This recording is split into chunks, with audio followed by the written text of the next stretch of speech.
অনেক দিন পর চলে আসলাম বিটল পোকার ভিডিও নিয়ে। তো দেখতে পারতেছেন যে এই বিটল পোকাগুলো আমি বেশ কিছুদিন আগে বসাইছিলাম। তো এখান থেকে পিপা লাভা তৈরি হয়েছে। তো দেখতে পারতেছেন এখন যে লাভাগুলো হয়েছে মাদার থেকে লাভা হয়েছে। তো অল্প কয়টাই জমাইছিলাম, তো মাশাল্লাহ বেশ কিছু এক বক্সের ভিতরে দেখতে পারতেছেন এখানে এটাই সবচেয়ে বড় ব্যাচ, মানে প্রথম ব্যাচের এগুলাই। তো এখানে অল্প পরিমাণ হয়েছে, এগুলো চালতেছি। এত চালার কারণ হইতেছে কারণ এই চালনি দিয়েও নিচে পড়ে গেছে, অলরেডি কিছুটা আছে নিচে চালনির ভিতরে লেগে আছে। তো দেখতে পারতেছেন যে আমি এটাকে বাইর করার জন্য চেষ্টা করতেছি। বেশি জোরাজুরি করলে হয়তো ছিঁড়ে যাবে, যেহেতু বাচ্চা একদম ছোট। তো এই আমার যে কেচি আছে কেচিটা বের করলাম। তো এখানে আজকে দেখাবো 3 ধাপে, মানে 3 ব্যাচের বাচ্চা। তো এটা সম্পূর্ণ এগুলো চালা হইতেছে।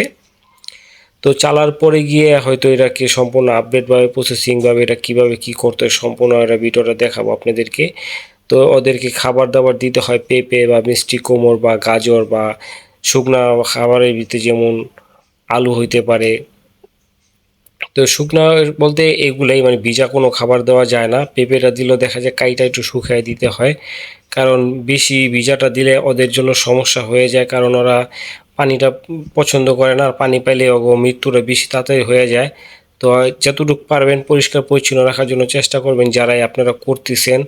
আর আমি তো নতুন করে করতেছি এবং এর আগেও করছি, এখন আবার নতুন করে আমি আসতেছি এই সেক্টরে। তো সবাই আমার জন্য দোয়া করবেন আমি যেন বাড়াইতে পারি। আর এখানে যে পরিমাণ আছে এখানে আবার এটা একদমই অল্প পরিমাণ, এখান থেকে দেখা যায় খাওয়ার মতো কোনো এখানে নাই।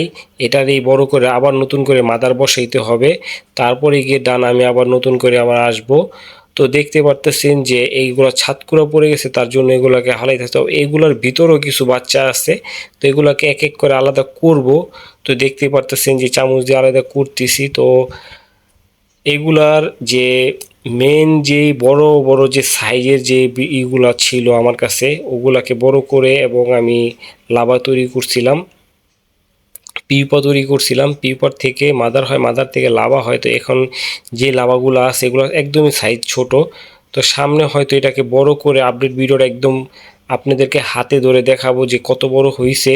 তো এদের যে মাদার যে ছিল, মাদারগুলা যে বানাইছিলাম আমি, ওগুলো এক একটা প্রায় 2 ইঞ্চির প্লাস হবে, এত বড় সাইজের ছিল, বিগ সাইজ। মানে আমার যার কাছ থেকে আনছি সেও দেখে বলছে যে ভাই আপনার সাইজগুলো অনেক বড় বড় করে ফেলেছেন এগুলাকে। তো আমি যথেষ্ট পরিমাণে চেষ্টা করছি খাবার দাবার এবং প্রসেসিংভাবে মানে রাখার জন্য চেষ্টা করছি, মানে যেভাবে পরিষ্কার রাখা যায়। আমি প্রতি সপ্তাহে একবার করে চেলে দিতাম যাতে ময়লাটা যাতে না থাকে। তো দেখতেই পারতেছেন যে এখন এগুলো চালা হইতেছে। তো চালার সময় ওই যে চামচা যে উঠাইতেছি এগুলা হইল গিয়া কিছু কিছু গমের ভুসিগুলা ছাতকুড়া পড়ে গেছিল, তার জন্য ওগুলাকে আলাদা করে সরানো হইতেছে, তার জন্য চামচা উঠাইতেছি। তো দেখতে পারতেছেন যে ওই যেগুলো আলাদা করছি ওইখানেও আমার কিছু এই বিটল পোকা আছে। তো ওইখান থেকে আবার এক এক করে আলাদা করব, একটু সময় লাগতেছে কারণ চালনি ডায়লগা ফাঁকাটা একটু বড় বড় দেখা যায়, এত ছোট ছোট বেবি এগুলো পড়ে গেছে। তো তার জন্য ওইগুলাকে এক এক করে উঠাইতে হয়েছে।